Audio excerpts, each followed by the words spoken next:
van a darse cuenta que tal vez es un capítulo un poco más difícil, ¿no? En la medida que vean directamente el capítulo de Carlos en sí, van a darse cuenta que hay ciertos temas un poco más densos.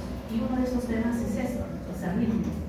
Así es que yo les voy a pedir su atención en estos minutos para que cuando sigan viendo la parte de este capítulo no le tengan miedo o simplemente lo entiendan. ¿Qué es lo que de alguna manera pretendo al final de la clase? Que por lo menos ustedes puedan reconocer que están haciendo semiología, la presentación clínica de esta patología que se llama arritmias. Que ustedes al momento de hacer una historia clínica ya puedan sospechar a través de qué síntomas ustedes ya puedan tratar de ver que ese paciente podría estar teniendo esta enfermedad. Y el otro punto es reconocer principalmente las arritmias más frecuentes. Estos son los puntos que vamos a tocar en esta tarde.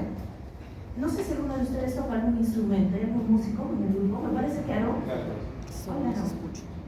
Él era músico, yo recuerdo. ¿Alguno de ustedes, aparte de Aarón, toca algún otro instrumento?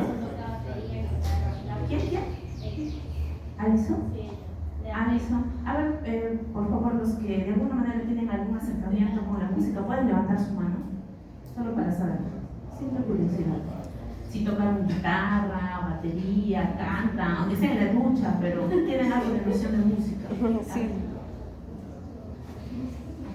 Pero ya. 1, 2, 3, 4, 5, 6. Muy bien. Por lo menos todos sí han escuchado música, entonces van a poder entender de alguna manera qué significa esta imagen. A ver, Aarón, ¿me puedes decir un número, por favor? ¿De 1 al 10? Sí, de 1 al 10. 7. 1, 2, 3, 4, 5, 6, 7. Ustedes lentecitos. ¿Qué puedes observar en la imagen? Es una sinfónica. ¿Qué más me puedes comentar de la imagen? Es una sinfónica con un maestro que dirige y bastantes instrumentos, ¿no? Violines,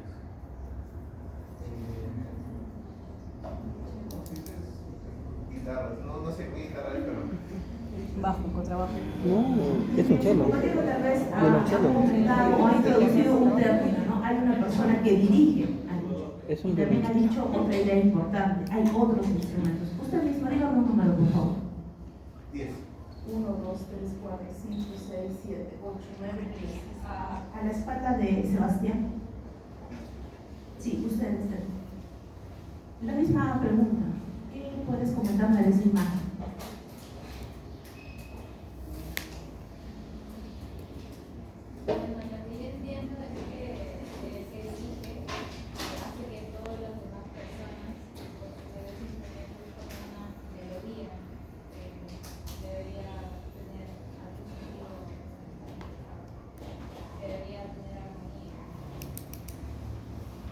Gracias. Su compañera ha introducido dos ideas, ¿no?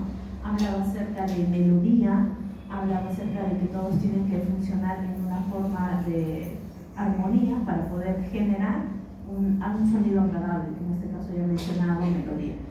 La última opinión, tú misma dime un número, por favor. Sí. Vamos a ir por acá. 1, 2, 3, 4, 5. ¿Usted de blanco? En la segunda opinión. Así es. La misma pregunta.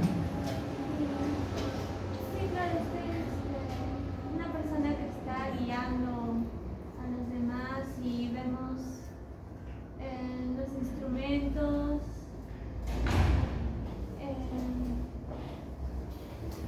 y nos está guiando, ¿no?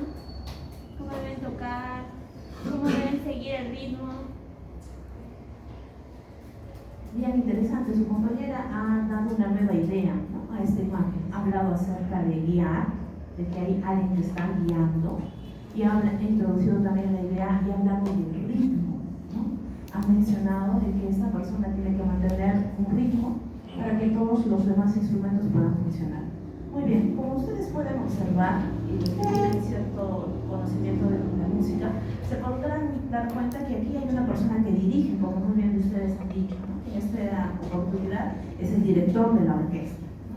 Y esta persona pues obviamente se encarga de dar el ritmo para cada uno de los demás instrumentos. ¿Qué pasaría si los demás instrumentos no le harían caso a la persona que está liderando? En este caso, el maestro que está indicando, ¿no?, las notas. ¿Qué sonido generaría? Ustedes me digan un número. Ustedes aquí. 7. 7, 4, 5, 6, 7. Última pegada ahí. ¿Qué pasaría si, por ejemplo, en esta imagen, los que están tocando el violonchelo tocan a su ritmo, los que están tocando los violines tocan a su manera, el otro no quiere tocar? ¿Qué pasaría? Más el jazz. Ya, dice que sonaría mal, habría un ruido. Eso es lo que quiere decir su compañero. Muy bien. Precisamente, si en un tema como la música tiene que haber armonía, tiene que haber un ritmo, tiene que haber una frecuencia establecida para que nosotros podamos disfrutar de un concierto, para que nosotros podamos disfrutar de la música. ¿Qué pasaría, como les decía? ¿Qué pasó? Si es que no se puede, ¿qué pasaría si no sucede esto? Se perdería la frecuencia, el ritmo y generaría un desorden, lo que su compañera ha llamado ruido, bulla, y eso no sería agradable. Así como en estas experiencias, a nivel de nuestro corazón, sucede algo muy similar. A nivel cardíaco, nosotros vamos a ver, recordando un poco de fisiología cardíaca, que existe una propiedad eléctrica que tiene nuestro corazón, que hace precisamente que pueda haber un orden para que todas las células de nuestro corazón, incluyendo los diferentes marcapasos que vamos a conversar, puedan tener un ritmo adecuado. Muy bien, entonces, cuando nuestro corazón funciona en forma correcta, recordando un poquito fisiología, tal vez para algunos de ustedes va a ser un tema un poco difícil, ¿no?, porque recordar para algunos es volver a renegar, para otros es volver a ser feliz en algún momento, ¿no?, recordando fisiología. Ustedes en sus clases de fisiología, recordando a Guyton, recordarán la característica que tiene el corazón, hablando de automatismo cardíaco. A nivel cardíaco nosotros encontramos zonas que van a generar un impulso cardíaco. ¿Quién fue la última? Usted, señorita, que participó. Dígame un número, por favor. 6. 1, 2, 3, 4, 5, 6. Aarón, cuéntame, ¿recuerdas algo acerca del automatismo cardíaco, de cuáles son los nodos o la actividad eléctrica del corazón? Gracias a quién le tenemos.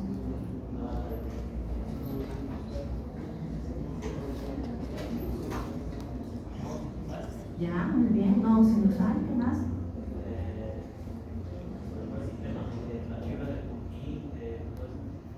Ya lo he dicho un poquito en desorden, pero ya ahí está tratando de evocar sus recuerdos. ¿Qué más? Nodo auriculoventricular, el haz de His. Bien, en orden sería, ¿no?, para ordenar tus ideas, el nodo sinusal, el nodo auriculoventricular, el haz de His y las fibras de Purkinje.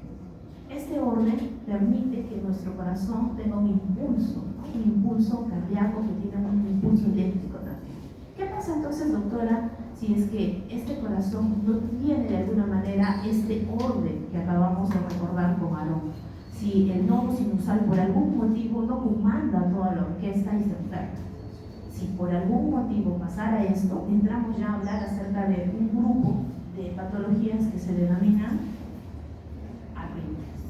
Muy bien, entonces aquí ustedes pueden observar ¿qué son precisamente las arritmias? Las arritmias van a ser esta alteración en la frecuencia y en la actividad eléctrica del corazón. Ustedes pueden observar un flujo normal, justo lo que Aarón trataba de recordar, ¿no? Pueden observar el nodo sinusal, que está ahí en amarillo, pueden notar también el nodo auriculoventricular, las de His y las fibras de Purkinje. Si ustedes recuerdan, la característica que tiene un corazón normal es que tiene que haber un líder que comande el impulso cardíaco. ¿Quién es el primer marcapaso o el líder en la parte eléctrica del corazón? El nodo sinusal. En la analogía que vieron la primera imagen, el director de la orquesta, en este caso, ¿quién va a ser? El nodo sinusal. Ese es en un corazón normal. Pero ¿qué pasa al costado?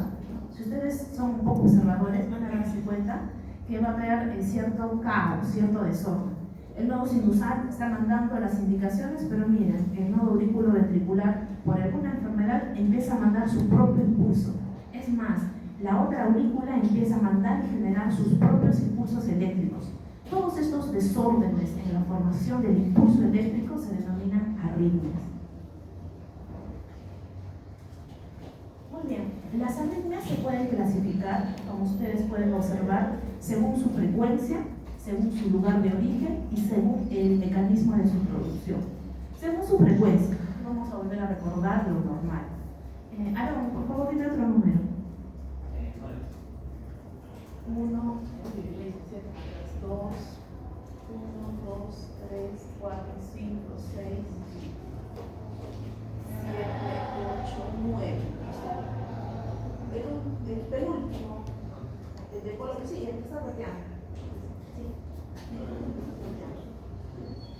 El alumno de esta fila, el penúltimo, sí, tú te volteas. Bueno, ahí un joven, ¿no? El de lentecito. Sí, usted. La pregunta es, ¿cuánto es la frecuencia cardíaca normal? Disculpa, no te escuché.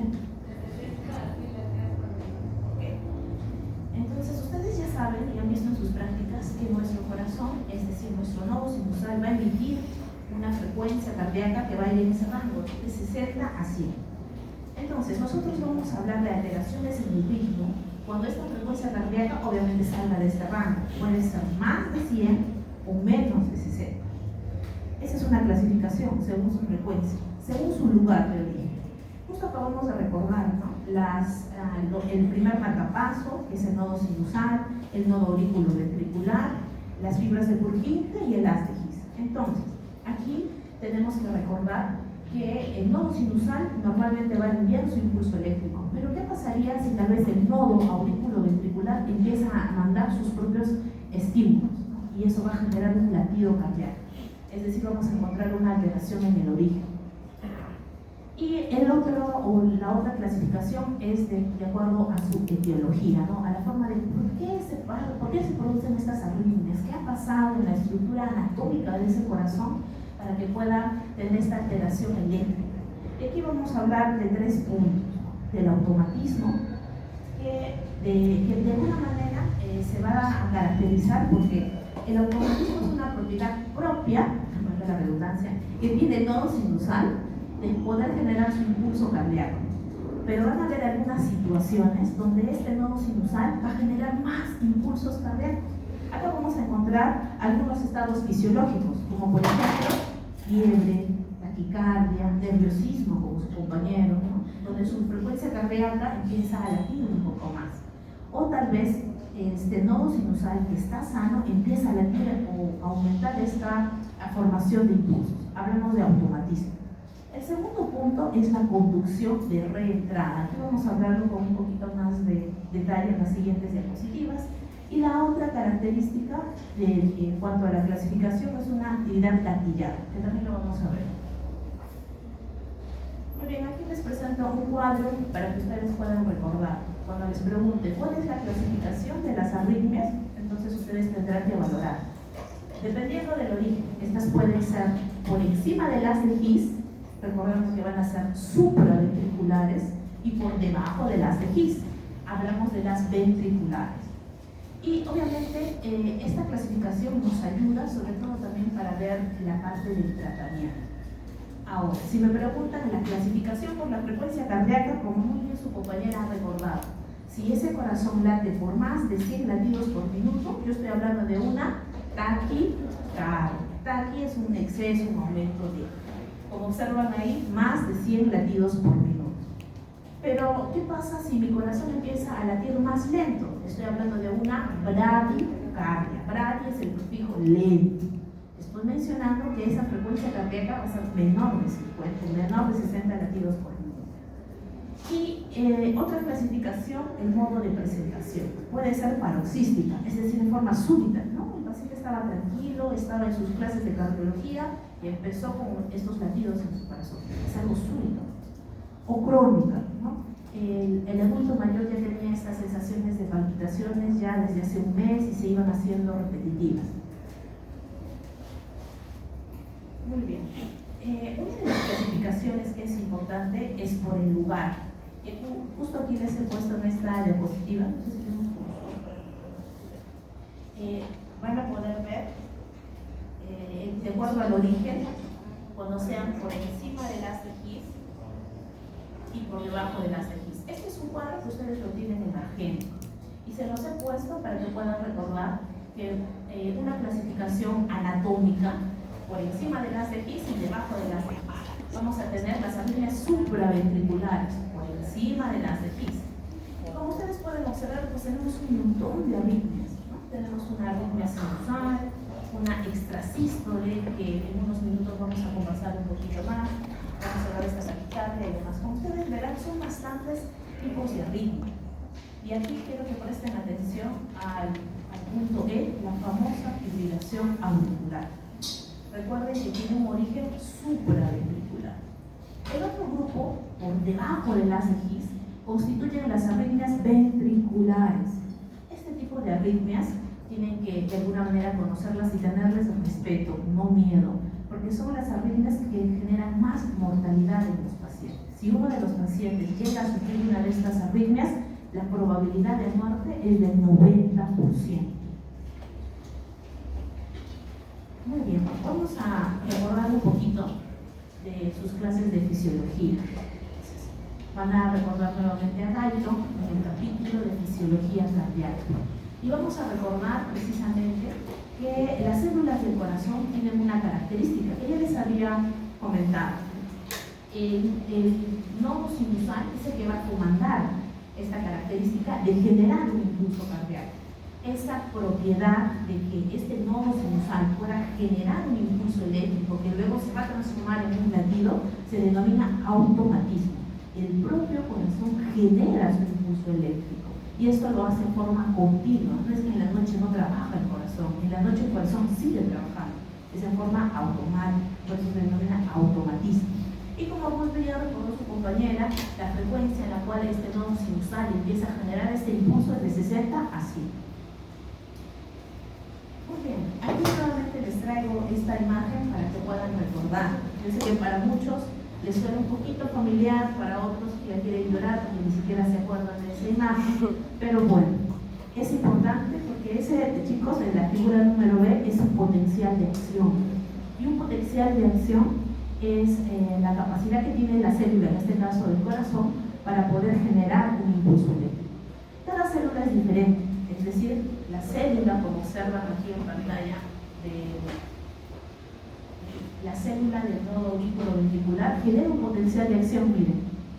La célula del nodo atrial tiene otra forma de potencial de acción. La del nodo AB, otro potencial de acción. Y cada una de las zonas, las fibras de Purkinje, el mismo músculo, miren, genera un potencial de acción.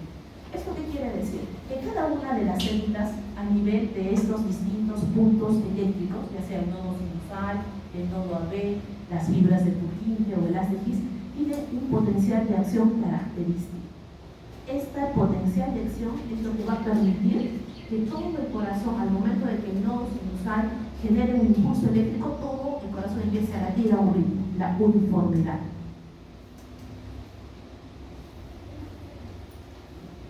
En este mecanismo del automatismo, como les mencionaba, puede generarse que por algún motivo este nodo sinusal se acelera. Les decía situaciones fisiológicas, nerviosismo, el ejercicio o incluso alguna enfermedad metabólica, ¿no? Como el hipertiroidismo, pueden generar este tipo de alteración. El segundo mecanismo, presten mucha atención, es el más frecuente. ¿Por qué se producen las arritmias? En un 80% por este fenómeno, el famoso fenómeno de reentrada. Esta peculiaridad o esta alteración que se genera en las células va a originar que aparezcan, en este caso, muchas de las arritmias, como cuáles, por lo general, la mayoría de las supraventriculares, o sea, la taquicardia sinusal, la fibrilación auricular y el flúter auricular, por lo general. ¿Y por qué sucede esto, doctora? Recuerden volver a sufrir. Traten de recordar un poco lo que pasaba con las células. Para que nosotros generemos un impulso eléctrico, la característica que tiene el músculo cardíaco son dos. El músculo cardíaco tiene que tener, como su nombre lo dice, un componente estructural, es decir, una fibra muscular. Pero también esta fibra muscular tiene que estar íntegra, ¿no? Porque puede sufrir algún daño, isquemia, infarto, atrofia, algo en la parte estructural. Y la otra característica que necesitamos para que haya una buena conducción es que haya un periodo de refractariedad. Cuando hablo del periodo de refractariedad es necesario, no sé si recuerdan, en el potencial de acción, este tiempo en el cual no va a haber ningún estímulo que pueda estimular o excitar a esta célula, ¿no? Ese periodo de refractariedad se va a mantener y eso es lo que va a permitir de alguna manera que un latido siga seguido del otro y no haya un desorden. Muy bien, en este tipo de alteración, en el tipo de reentrada, ustedes observan, ¿no? Aquí hay una vía, es decir, hay un impulso eléctrico y aquí vamos a encontrar el problema. Por lo general, para que aparezca este tipo de patología, necesitamos dos cosas. Uno, que esta fibra muscular cardíaca tenga un daño previo. Tal vez ha tenido un infarto, tal vez es hipertenso y ha generado un daño estructural previo. Y la otra alteración son en los periodos de refractariedad, como ustedes pueden observar aquí.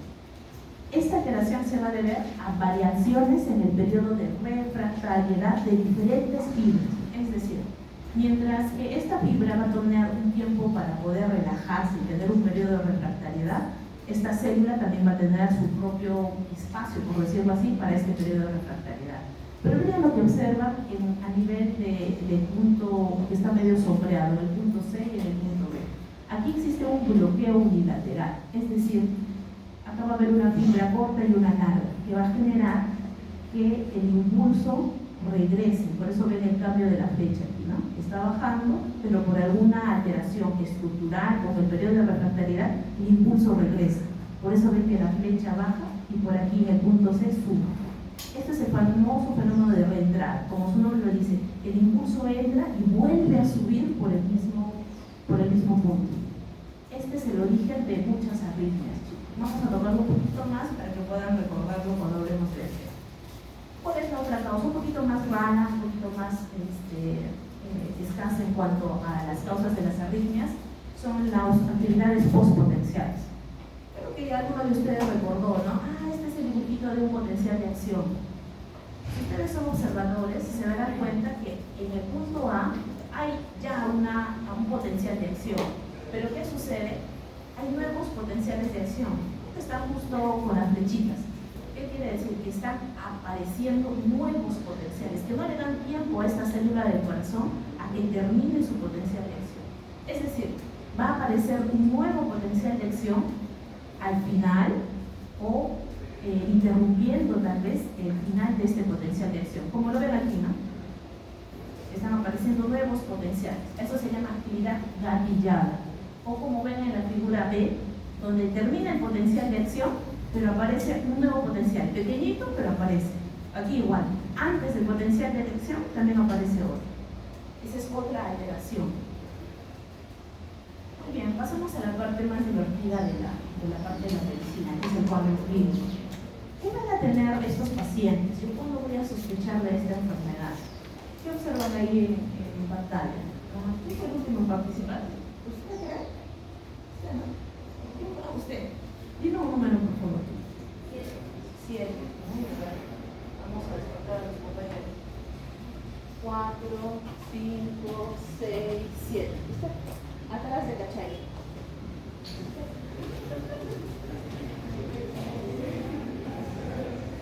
A ver. Dejen ver en voz alta cuáles son las características clínicas que van a tener estos pacientes. Como hombre. Fuerte. Palpitaciones, fatiga, mareo, hipotensión, síncope. El mayor riesgo de la mayoría de arritmias es que puedan degenerar en fibrilación cerebral y conducir a la muerte súbita del paciente. Gracias. Ustedes observan, ¿cómo yo voy a sospechar que una persona pueda tener esta enfermedad? Cuando yo pueda preguntarle al momento de hacerle mi historia clínica si ha sufrido de palpitaciones. Las palpitaciones son uno de los síntomas más importantes en la sospecha de una arritmia y a veces no le dan importancia. El otro punto son la fatiga, los mareos, ¿no? Una persona que pueda tener palpitaciones, doctora, siento que mi corazón late muy rápido y empieza a tener mareos continuamente. Y lo peor que puede pasar en este cuadro es que aparte de las palpitaciones pueda tener episodios de desmayo, se desmaya. Ahora, las palpitaciones hay que saber interpretarlas. Ahora que ustedes están haciendo semiología y seguro ya están haciendo sus historias clínicas, como les decía en la mañana a mis alumnos, están en la obligación de saber preguntar respecto a las palpitaciones. Aaron, me parece el único que, de los que conozco aquí, ¿qué deberías de preguntar en cuanto a las palpitaciones? ¿En qué momento se puede dar? Ya, muy bien. ¿Esto se siente o si aumenta su frecuencia, si siente que aumenta su frecuencia o intensidad? Le dice, doctor Aaron, yo siento que mi corazón late muy rápido. Yo siento que mi corazón late. Otro una vez, yo siento que mi corazón va a estallar, doctor. Muy bien, su compañero dice, ¿no? Él le preguntaría, ¿en qué momento siente eso? Esa es una pregunta importante, porque puede ser que esta persona siente estas palpitaciones después que ha ido pues, a hacer ejercicio y se ha puesto a correr. Es una taquicardia o una palpitación fisiológica al ejercicio. Pero ¿qué pasa si este mismo paciente te dice que siente estas palpitaciones cuando está echado en su cama durmiendo? Es importante la pregunta que acaba de hacer, ¿no? ¿En qué momento aparecen las palpitaciones? O, por ejemplo, aparecen cuando está en una situación de estrés. Hoy día la doctora les va a tomar un examen y todos están asustados y piensan que su corazón late muy rápido. Un síntoma por ansiedad o por miedo, palpitaciones. También existen otras circunstancias, ¿no? En el caso de los chicos o de las chicas, cuando ven a la persona que quieren, sienten que su corazón late muy rápido. Un estímulo simpático que genera esta taquicardia, esta sensación de palpitaciones. Por eso es muy importante lo que Aaron acaba de comentarles. Tienen que preguntar en qué momento aparecen estas palpitaciones. Sebastián, ¿qué otra pregunta le haría? La oración. ¿Cómo? La oración. Excelente. Es muy diferente a que te diga, doctor, me dura un segundo. A que te diga, doctor, todo el día he sentido las palpitaciones en mi pecho. Por lo general, cuando son tan largas, ya te hablan de cronicidad. Entonces ahí tienes que prestarle más atención a ese síntoma. Si te dice que le dura un segundo y que se calmó solito, poco a poco, probablemente sea más un ataque de ansiedad que a un tema netamente cardiológico. Y ahí sí, ya mire. ¿Qué nos preguntaría? Sí, tal vez sería alguna posición especial estar en apnea, de público. Bien, tu compañera menciona, ¿no? Si las palpitaciones se empeoran con algo, ¿no? O mejoran con algo. Por ejemplo, las palpitaciones de origen cardíaco tienen cierta característica. Aparecen en forma súbita se va. Pero las palpitaciones de origen de ansiedad empiezan en forma progresiva, ¿no? La chica que está toda ansiosa cuando ve que ya su novio le va a comprar lo que quiere, empieza a calmar, ¿no? Empieza a calmar poco a poco las palpitaciones, progresiva. Otro origen va a tener esa característica, pero la de origen cardíaco es así, súbito. Súbito aparece y súbito se va. Muy bien, aquí otra vez otro dibujito para que no olviden los síntomas de una arritmia, ¿no? Puede estar acompañada de dolor de pecho, por ahí alguien me comentaba, ¿no? Acerca de esto. Pueden estar acompañada de sensación de que mi corazón late rápido, doctora. O sensación de disnea, siento que me falta el aliento, siento que me canso, mareos, transpiración, sudoración. Y si ya aparece el famoso síncope o desmayo, hay que prestarle más atención a esa historia. Muy bien, ¿cómo va el diagnóstico? Como ustedes ya saben, haciendo una buena historia clínica, una buena exploración y un EKG. Y algunas otras pruebas. Muy bien, les presento, chicos, al EKG. EKG les presento a mis nuevos alumnos. Entonces, este es un EKG que veo que van a tener, que muchos de ustedes le van a tener miedo en los siguientes tiempos. Pero no deben de tenerle miedo, si obviamente recuerdan lo básico. En el EKG es una representación de la actividad eléctrica del corazón, de lo que estamos conversando ahorita. La onda P, el complejo QRS, la onda T. Y obviamente va a tener ciertas características que a mí me ayudan a ver qué es lo que funciona o cómo funciona la famosa despolarización auricular, despolarización ventricular y la repolarización ventricular. Vamos a hablar ahora de las arritmias más frecuentes.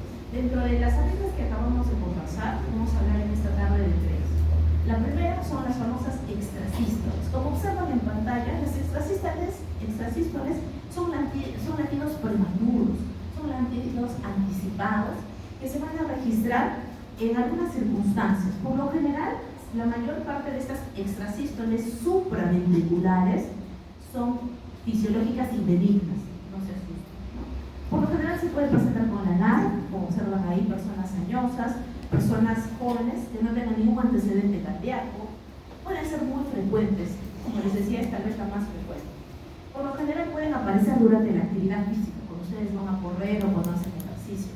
Y en algunos casos, cuando suele ser ventricular, hay que hacer mayor estudio porque ahí sí tendríamos que encontrar algún daño estructural. Muy bien, como les comentaba, las extrasístoles pueden ser supraventriculares, como observan en pantalla. Ya les he puesto tan plano que espero que puedan reconocer. El complejo, el complejo QRS, la onda T.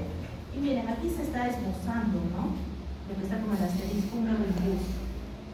Y un nuevo complejo QRS. Justo este espacio es una extrasístole supraventricular.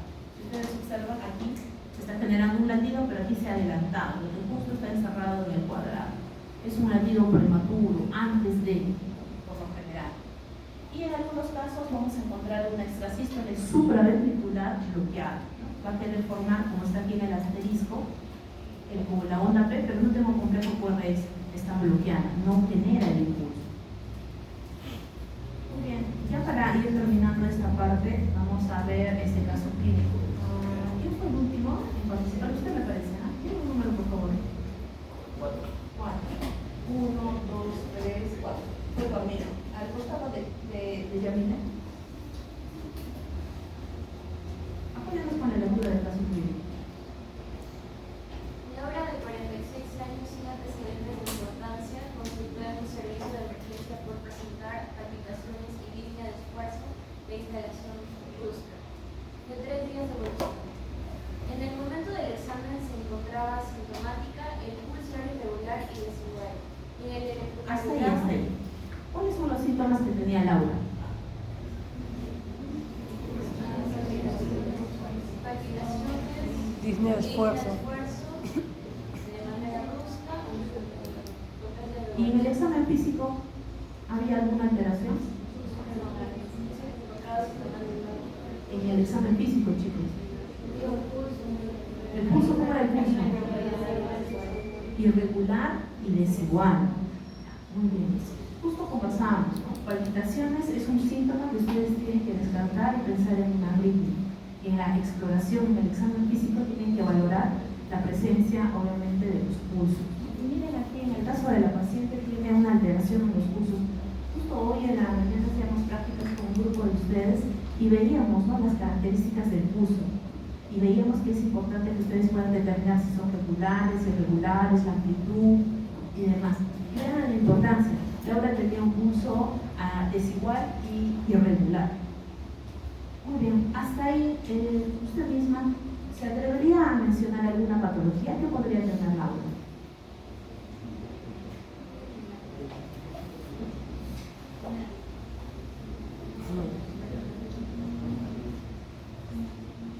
¿Qué podría tener? A ver, Sebastián.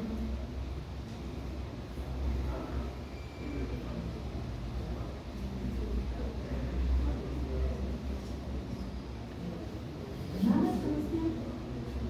¿Cachai?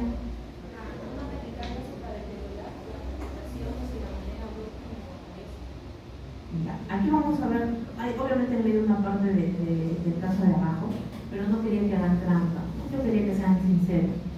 Cuando hablábamos acerca de palpitaciones, síntoma de una alteración en el ritmo, yo era feliz con que me digas, doctora, no sé, pero tal vez pueda tener una arritmia, ¿no?, por las palpitaciones.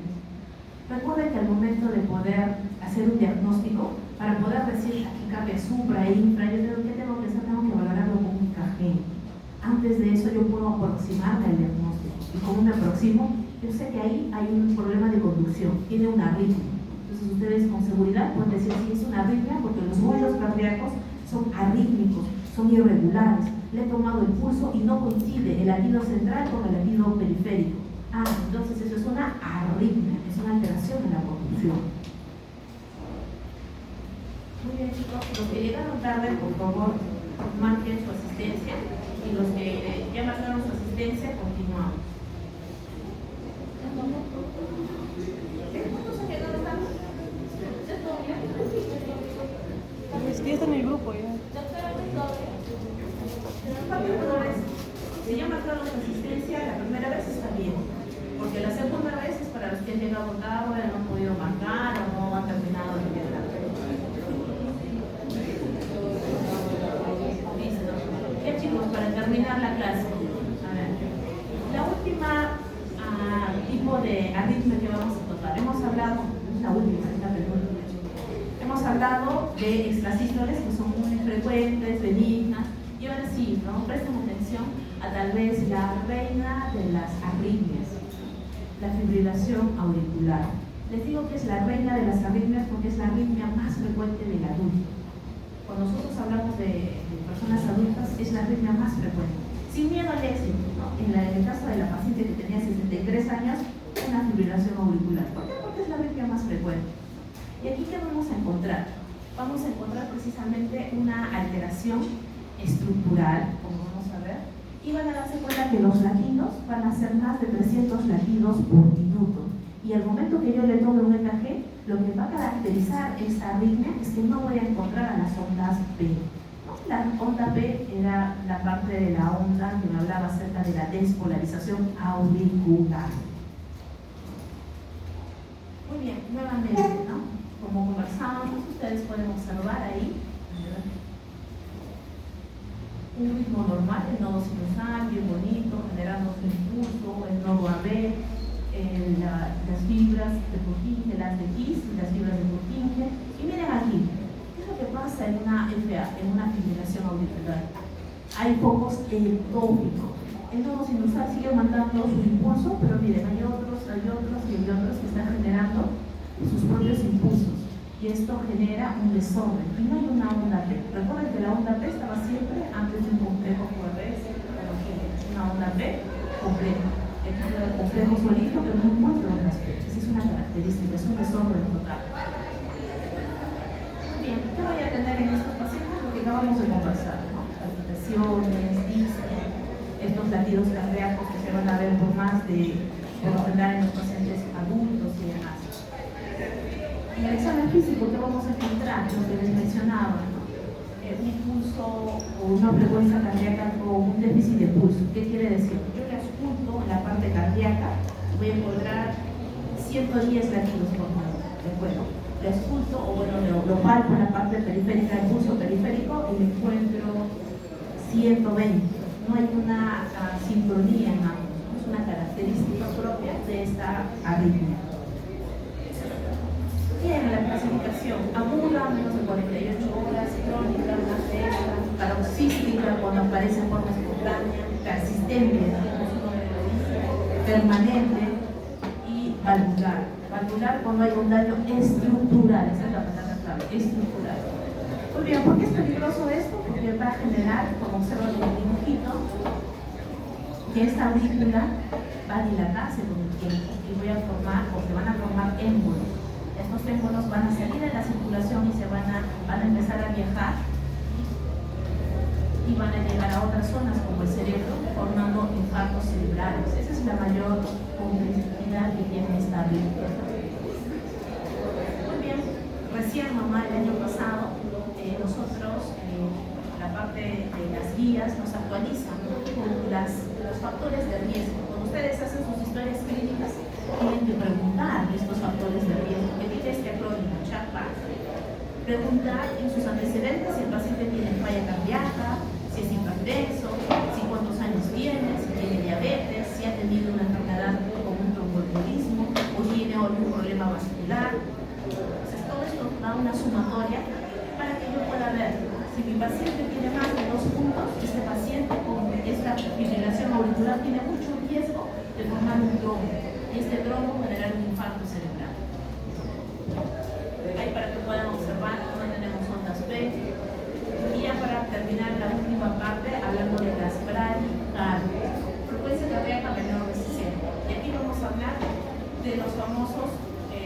bloqueos.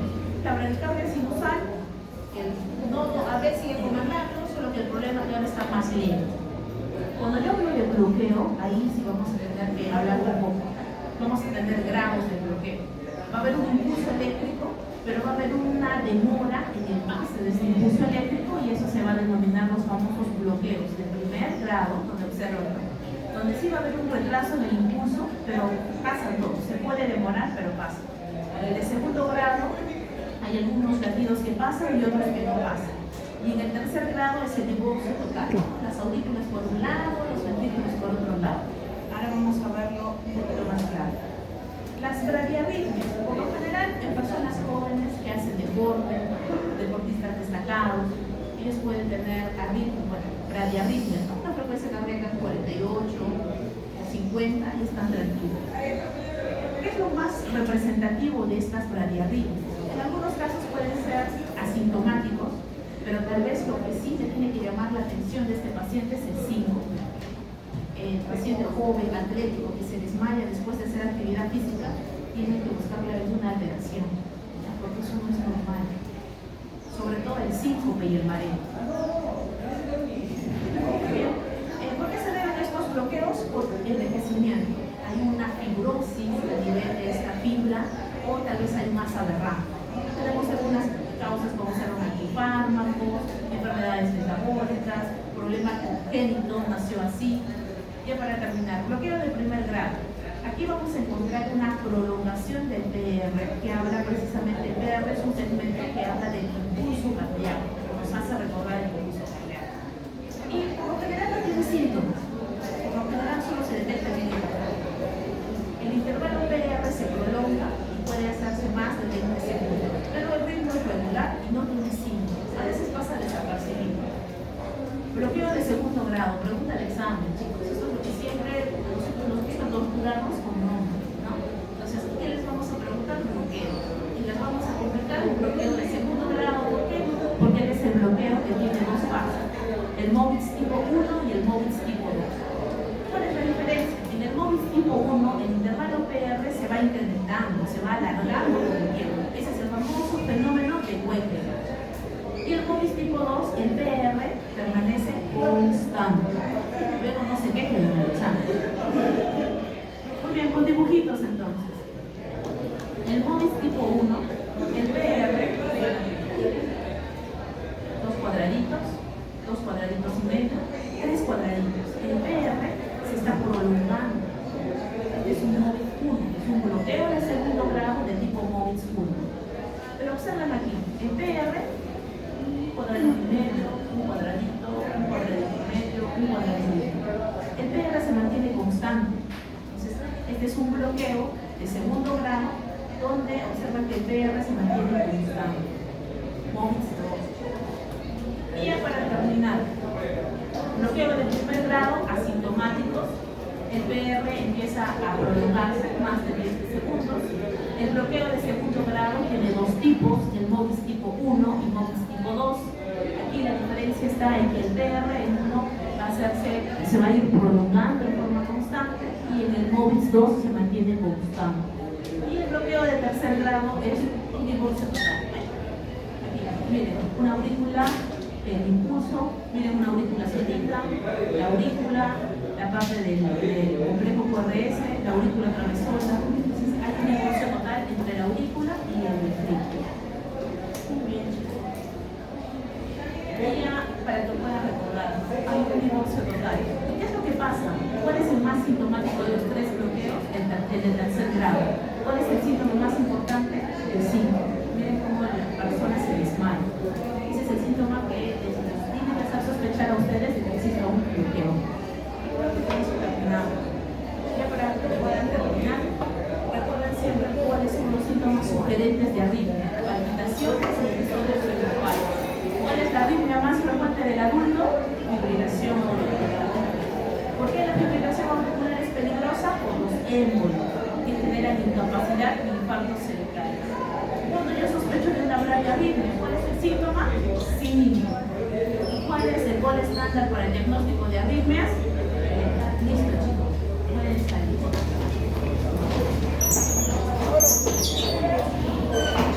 Leo.